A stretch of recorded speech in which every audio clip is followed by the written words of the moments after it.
trauma and ancestral trauma with homeopathy, psychotherapy, and family constellations therapy. And Dr. Amit's books and online courses are renowned for helping people around the world with anxiety, depression, weight loss, hormone balance, trauma, and liver detox. And this is exactly what we're going to be focusing on today. So welcome, Dr. Amit. Thanks, John, and welcome everyone. Super excited to go into the real deep liver cleansing remedies and why the liver is so important for your health. Absolutely. Well, listen, first of all, this is a gut summit, and a lot of us know what that means. But why are we talking about the liver? What does the liver have to do with digestion and everything that's going on within our gut? Okay, John. So, the liver is the master organ, right? In Chinese medicine, in many cultures, the liver is actually considered the master organ or even the seat of the soul. Now, what does that mean?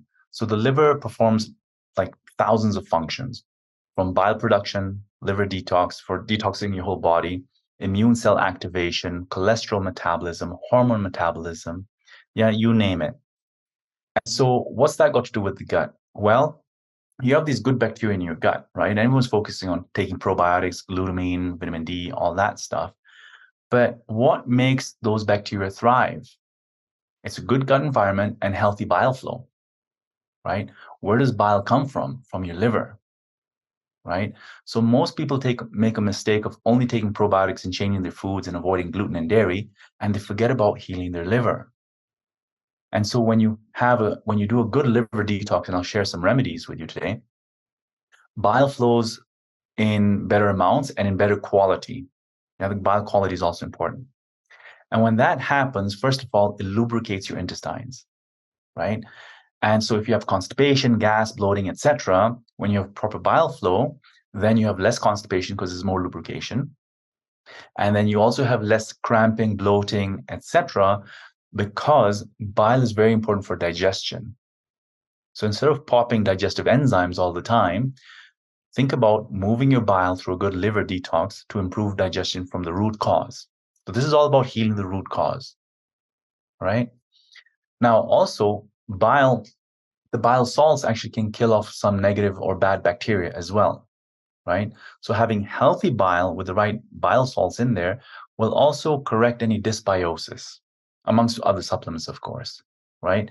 But people who are only taking parasite killers and, anti-candida pills and whatnot, without maintaining good bile flow, are really fighting an uphill battle. And we don't want that, right? Because your body becomes more and more toxic with all the die-off.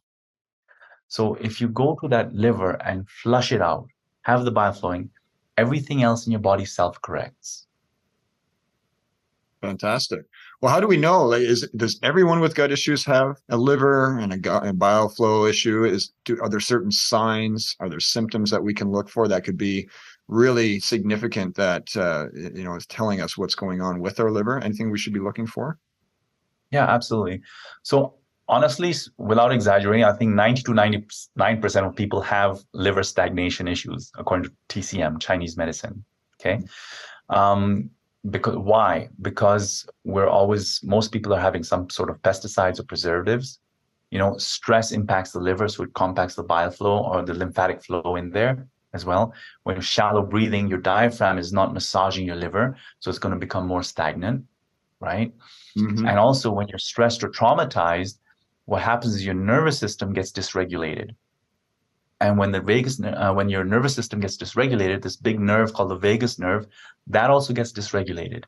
And the vagus nerve controls the function of your gut, of your liver, of your heart, of your breathing, and many other functions, right?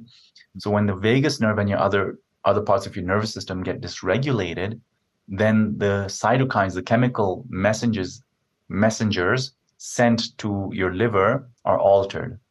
And so you're having some sort of negative effect on your liver as well. So most people have some sort of liver stagnation or toxicity, whether it's from what I described, stress, toxins, medication, additives in the food, the wrong diet, and inflammation. Inflammation is a big cause of liver toxicity and stagnation, because when you eat unhealthy and you have inflammatory foods or you have leaky gut syndrome, toxins leak into your bloodstream.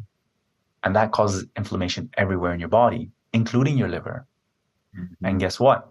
When your body's inflamed or overinflamed, you start creating toxins in your body from inflammation. I call that autotoxicity. Those toxins also have to be processed by your liver. So your liver is just jam-packed with, the impacts of pesticides, autotoxicity, stress, you name it. So good liver detox, almost on a monthly basis, is highly recommended. Oh, interesting. Yeah, I was going to ask you, in terms of what you recommend, and we'll get into some of the very, very specific treatments in a moment. But so monthly is a good idea. Now, I'm sure, like yourself, many of our patients, they come in, they're already eating organic. They're already really making good food choices. They're not eating the standard American diet as it's known, and a lot of fast foods and so forth, et cetera. But they're still going to be exposed to toxins. Like these are things that are ubiquitous in our environment, aren't they? Absolutely. Absolutely. From the fumes we breathe to the chemicals we touch, our skin absorbs a lot of stuff as well. Mm-hmm. There's always toxins around. And remember, our liver is working hard also to metabolize products in our body, right? So if we don't have the right nutrients all the time, right? Lack of B vitamins, lack of magnesium, then those nutrients, lack of glutathione, all those nutrients are important for a good liver function, liver detox. Okay. So not only from toxins, but a lack of nutrients can also lead to liver stagnation. Right. Yeah, it's amazing. We actually measure a lot of these nutrients with our patients, and the amount of these that are constantly deficient is staggering. So it is a great first step, is just to start to replete some of these core nutrients, because you're only going to benefit from these.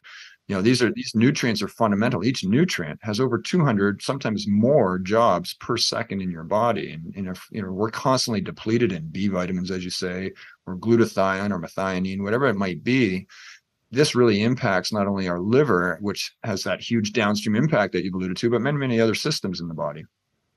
Absolutely. Absolutely. From hormones. So a lot of people with PMS symptoms and fibroids and cysts, they're taking hormonal remedies, they're changing their diet, they're avoiding this and that. Often I find hormonal imbalances and PMS related issues often come from liver stagnation as well. Mm-hmm. It's often a progesterone deficiency, right?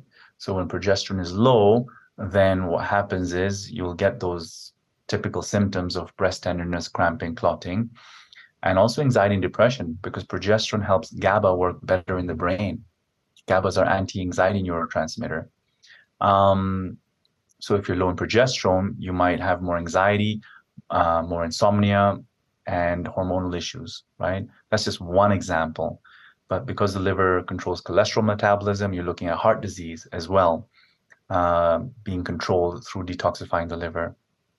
We have glucose metabolism and glucose storage happening in the liver. So everyone's focusing on the pancreas and insulin and diabetes.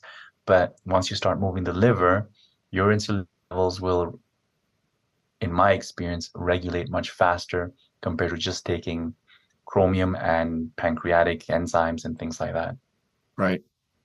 Well, and you bring, these are so crucial, but the part that stuck with me at the beginning is you touched on, the vagus nerve, which has a massive connection to our CNS, or our main brain, but it goes into our heart, it goes into our gut, and it's often impacted tremendously by emotion, isn't it? And stress.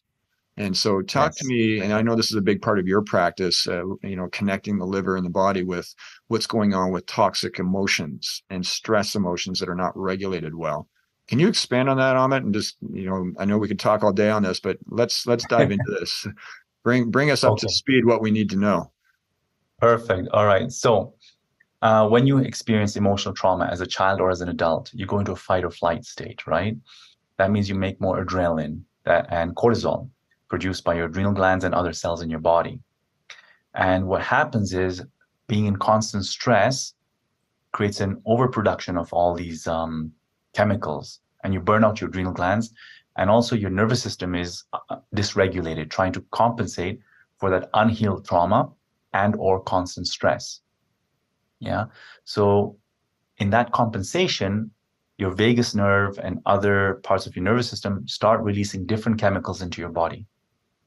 So your liver starts acting differently, your gut starts acting differently. Yeah.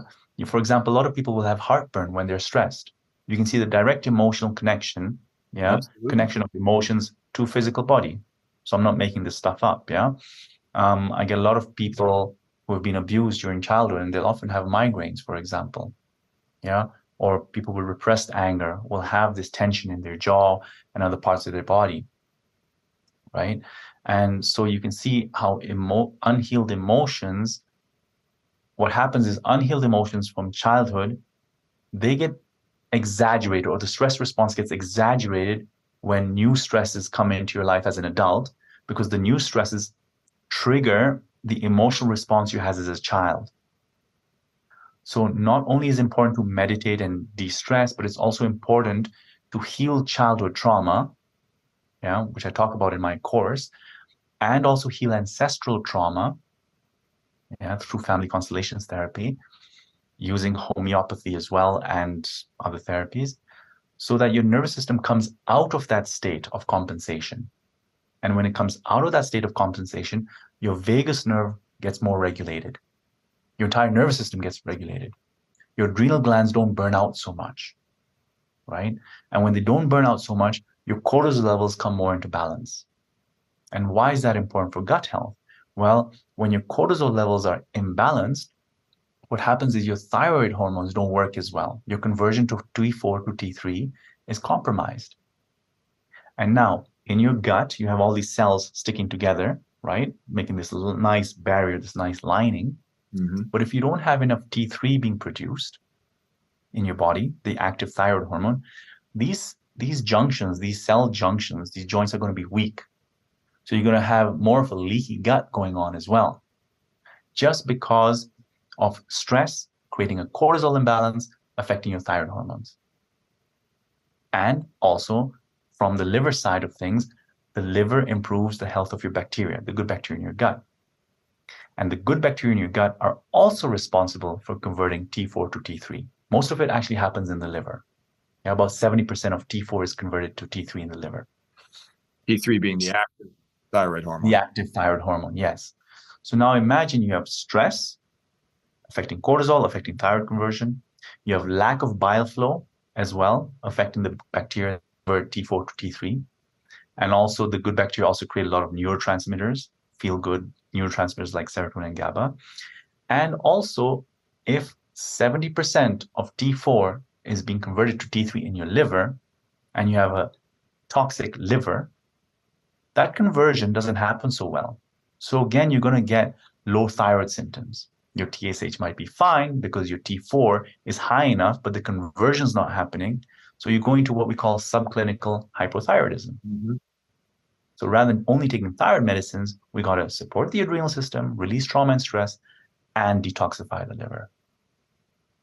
Do you find that most people are aware of their past traumas, or do you have to pull it out of them in a way or prompt them in a way? Because we've seen all sorts of different cases, and some people, it doesn't come out right away. And it's not that they're purposefully hiding it, but sometimes our body has had compensatory mechanisms to push this under the rug, so to speak, so to protect ourselves almost in that vulnerable young age. So what do you see, Amit, in terms of this trauma that can be happening, whether it's childhood or even adult trauma?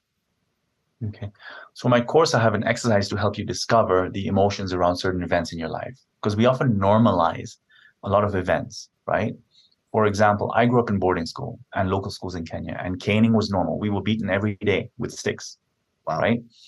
And teachers would shout. And so those create compensations in our nervous system, right? We go into fear. We have a projection of like the danger of large people or certain people who look certain ways, but we don't label it as trauma. We just think, oh, that was normal. I got over it. I'm living my life. Life is fine.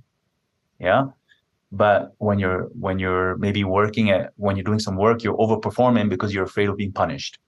Yeah. Or you're afraid of dad going missing because he abandoned you a lot.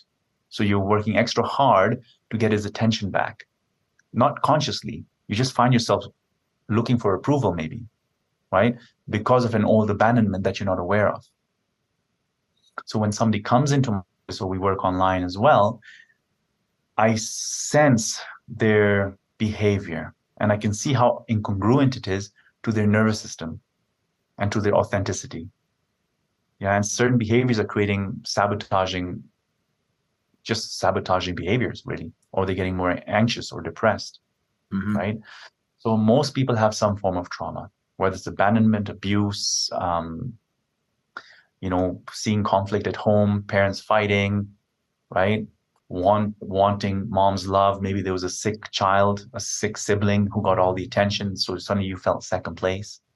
Those are normal adverse childhood experiences. We call them ACEs. Then there's also ancestral trauma or family trauma, which I heal using family constellations therapy. Now that's looking at, things that happened to our grandparents and our parents, or miscarriages and abortions in the family. That's very, very important to look at, because those kind of events, even old love affairs and secrets in the family, are kind of entangled in our nervous system, right, energetically, and in our DNA, right? And they've done studies, right? Children of the victims of the Holocaust or other stressful events like 9/11 as well are more prone to anxiety, depression, altered cortisol levels, right? Because it gets wired in our DNA and it's passed on from generation to generation, right? So it's important to also look at your family history and really be open and honest about what's happened in your life, because there are ways to heal these events using what we call healing sentences in family constellations therapy. There are ways, okay? And I talk about that in other videos. And once you understand how to really release yourself from these entanglements, you begin to heal the root cause of nervous system dysregulation and possibly also physical ailments. There's a little saying that I'm sure you're familiar with. If you step on a thumbtack, it doesn't matter how many Band-Aids you put on that thumbtack, you still have to take the thumbtack out to heal. And, we see that so much with trauma, whether that's, past physical or emotional trauma. If we haven't dealt with that properly, it's going to fester. And much like a thumbtack in your heel for years and years, that's going to create a mess. So we do want to make sure that anything that's possible to help clear these out is being done. And, your work. And I kind of want you to touch on a little bit more of constellations therapy. This might be a newer term to some of our listeners. And because it's not something I'm super familiar with, but I understand what it's about. Can you just expand a little bit how past generation trauma impacts us today? Like, how does that work with our DNA? Good question. I don't know if I can scientifically explain it, but there's evidence of it. Yeah, right? sure. And, we don't need the textbook explanation. Just give us the overview, the Dr. Ahmed overview. Right. So basically, we are loyal to our family members. We have this blind love. Okay. So let's say mom is abused by dad. Okay. Most children will side with mom, takes mom's side and reject their father. Yeah. And maybe mom will confide in them. Then they'll feel responsible for mom's feelings. So in a way, they're always rescuing mom. Automatically there, the child is becoming the parent to the mother, which is out of balance. Okay. The other thing that's happening is we're excluding the father and only focusing on mom. Again, an act of imbalance. Yeah. We don't realize it's happening. It's subtle, but it's happening. All these little nuances that we do, right? Micro adjustments, create a dysregulation. And suddenly you're growing up as an adult, you end up in a codependent relationship. For example, you associate love with taking care of someone or somebody having problems. Mm-hmm. Yeah. And I often see people who reject their fathers or one parent have low immunity or liver stagnation issues as well. It becomes physiological. Absolutely. All right. So in family constellations, and I teach this at the retreats that we're holding, we look at these orders of love, whether it's excluding someone, or taking care of someone, taking the responsibility of somebody else's feelings. Okay. And a common example is having a miscarriage or an abortion, right? If I am, let's say, the second child in my family, which I am, but let's say there was a child that was aborted or miscarried, I am actually energetically the third child. But if I don't acknowledge that child, I assume I'm in the second position. I might try and do things for the second position and I'll feel anxious because I'll feel a bit overwhelmed because it's not really my right position. And when I acknowledge this child before me, and I say, dear mom and dad, let's acknowledge this child. Dear sibling, I'm sorry you had to leave, or I've missed you, and I see your place before me. I'm in the third position. Right away, my nervous system relaxes.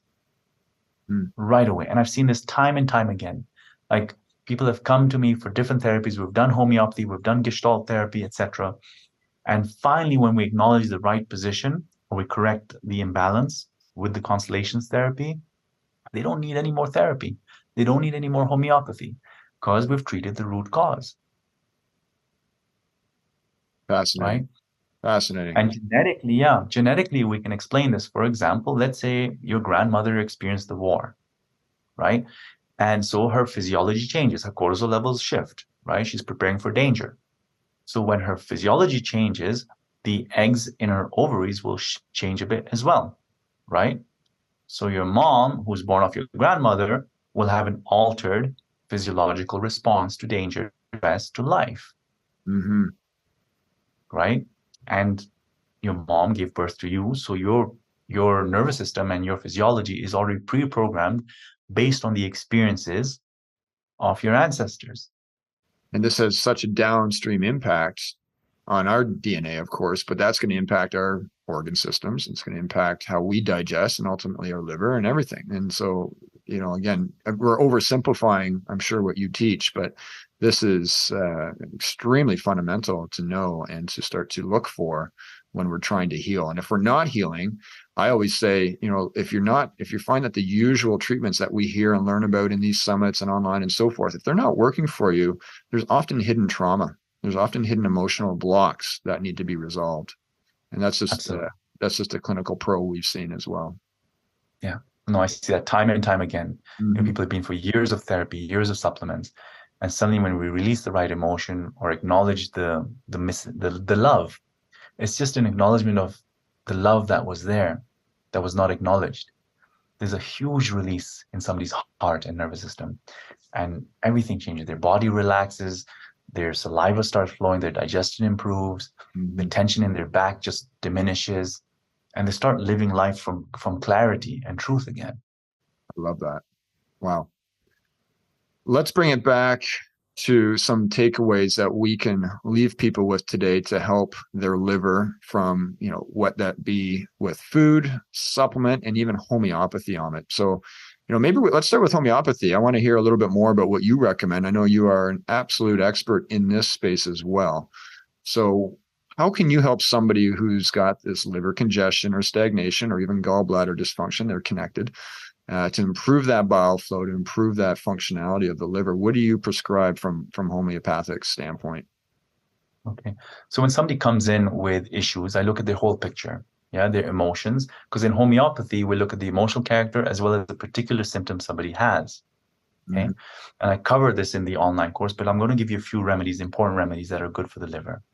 But why homeopathy for the liver? Well, herbs and everything work wonderfully, but homeopathy, because it's energetic in nature, it actually stimulates the liver cells to detox more deeply or to heal at a deeper level. So adding homeopathy to a herbal protocol takes your healing to another level, a more permanent healing, in my experience. So when somebody comes in, let's say they have a lot of gas and bloating, right? And maybe they have low confidence and trouble digesting, and maybe their symptoms are worse with hunger. That's a complete picture in a way. That typically is a remedy I use, typically is a remedy called lycopodium, all right? Versus somebody else who has more constipation. Remember I told you bile flow is super important for constipation. So instead of relying on laxatives and magnesium and all that, right, it's important to heal bile flow. So if somebody has a lot of constipation and their poop is like little sheep pellets, or they have hemorrhoids, because hemorrhoids is all connected to liver function, because the veins are not draining backwards into the hepatic portal vein well enough. So there's a stagnation, right? So you can see why liver, constipation, hemorrhoids, and liver go together. So anyways, if somebody has those symptoms, stubborn constipation, maybe some irritability, workaholic, using too much alcohol, etc., a remedy I often use is Nux vomica, right? And I cover these other remedies in the course. I don't want to give it all away, but it's important to look at the unique picture of a person and then pick the remedy. And then I also use remedies for trauma, right? Homeopathic remedies. So we look at the kind of trauma a person has. Was it abuse? Was it abandonment? Was it physical? Was it sexual? Was it emotional? Was it financial? So there's remedies for that. Then we look at the response. Did the person respond with fear, cowardice, right? Or did the person respond with anger, aggression, or withdrawal, guilt, suicidal thoughts? Each person's response is different. So based on the response and based on the type of trauma, we select the remedy. And because of its uniqueness of looking at the symptoms, the unique symptoms, homeopathy heals much deeper than just using supplements alone. You find it as a good, powerful adjunct to do both together, do you? All the time. Yeah. So including the herbs for the liver, which are often like milk thistle, dandelion, the bitter foods as well. You want to have bitter greens like rocket. I think you call it rocket or rucola in Canada. I'm not sure. Yeah. Rugula. Then in Indian cooking, we have something called bitter gourd, or in Hindi, it's called Karela. I drink the Karela juice once in a while. That really stimulates bile flow also. Turmeric is an excellent spice to add for the cooking. It's an antioxidant. Remember, your liver is going through oxidative damage, right? Because it's clearing a lot of toxins. So you got to give your liver a lot of antioxidants. That's your glutathione, your selenium, your vitamin A, C, E, right? Turmeric is excellent. The berries are excellent sources of antioxidants as well. So in addition to protecting your liver cells and healing them with antioxidants, you got to improve bile flow. And that's where the bitter foods come in. And the milk thistle and dandelion also stimulate bile flow. And there's other herbs as well, of course. You can use these in a tea form as well, largely, right? Yep. So dandelion tea, I love making a cardamom, fennel, mint tea as well. All those are bile stimulating also and improve digestion. Mm-hmm. So there's definitely different herbs out there. Sometimes I'll use neem, but that's too strong. We get a lot of neem tea here in Kenya, and that kills a lot of bugs as well. So I'll put a tiny bit of that in there. Caution though, it can also stagnate your liver because it's quite strong, and it can reduce sperm count. So you don't want to take too much of it. What else? Yeah, there's tons of different forms out there. I believe peppermint and chamomile, these are other good tea options that are great for bile flow and gallbladder and liver. Yeah, absolutely. Chamomile is wonderful because it's also digestive and a carminative. So it soothes the intestinal lining, and relaxes the nervous system. And when you relax the nervous system, you go more into better peristalsis, and you go into your parasympathetic state. And in parasympathetic state, of course, bile flow is much better, digestion improves, relaxation happens. And when you're more relaxed and you sleep better, then you produce more melatonin. And when you produce more melatonin, melatonin is very important for stimulating glutathione production in the liver as well. So it's all interconnected. Our sleep, our emotions, our liver, our gut. You got to take care of the whole being, mind and body. Wonderful. Well, it is so true. We are very intricate beings. We're not like an auto repair shop where if you have a flat tire, you swap out the tire. We have to make sure we are looking at all the connections, which I know you do very, very well. Now, anything else we need to know about the liver and how it impacts the gut? Any other takeaways you can offer today? Well, I just took a deep breath. So deep breathing is very important. Why? A couple of things. When you take 3, 4, 5 deep breaths, 5 times a day or whatever, one is you regulate your vagus nerve.